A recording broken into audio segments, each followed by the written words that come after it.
Welcome to Welling for your spiritual health and growth. A man went to the doctor to get his opinion.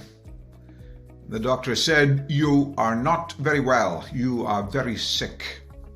The patient did not like the doctor's analyses and diagnoses, so with the degree of pride said to the doctor, "Can I get a second opinion?" And the doctor said, "Of course you can. You're not very smart either." You see, the patient wanted a doctor who would tell him what he wanted to hear, and that's how we are. We don't like God's insight, God's opinion about us, His diagnosis about the human situation and how it needs to be addressed. And we want a second opinion, but with God, you don't need a second opinion if He is omniscient. He knows everything and every opinion about everything. We have been in 3 John, where the Apostle John the Elder makes a huge, deep prayer, more than a wish, a greeting, yes, but an inquiry and a blessing of Gaius. And he says, "I pray that in every respect of life you will be well, and that you will prosper, that your health will be well, just as your soul already prospers." Gaius was willing to walk according to God's opinion, unlike the next person that the Apostle John the Elder speaks a little later. He says about a man, Diotrephes, who loved to be first among everybody.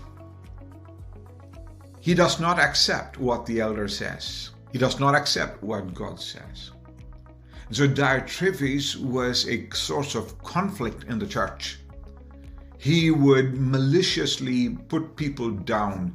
He would not walk according to the truth or walk according to the love that was needed in welcoming other brothers.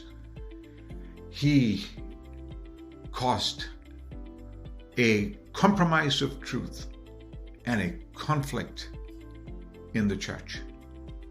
He did not accept what God said. He wanted to be his own authority.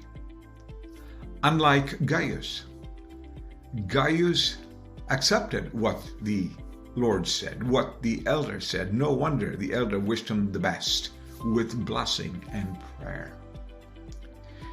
Here's how Gaius was healthy already in his soul, which spilled out on the outside of his life, both in his communication of truth and his conduct in love. We're going to call that love applied.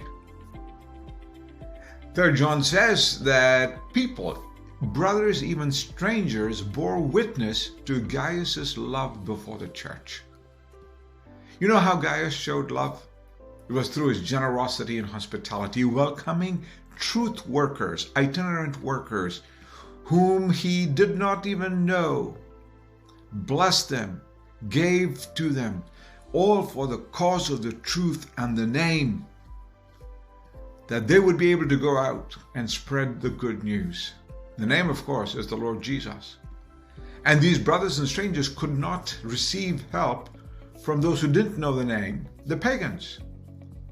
And so Gaius was working along with the workers for the sake of the truth, blessing them with love, applied love in generosity and hospitality.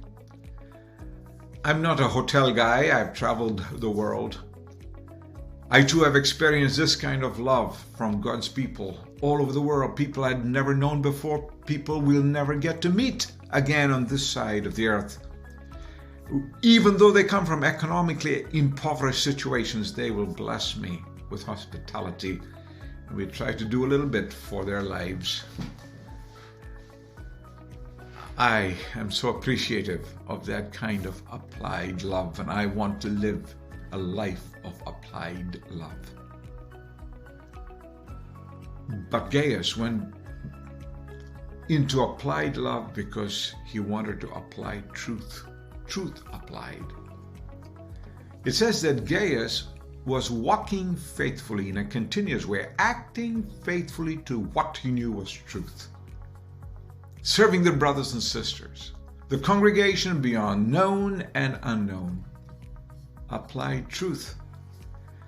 Those are the two hallmarks of being well, of doing well. Applied love, applied truth.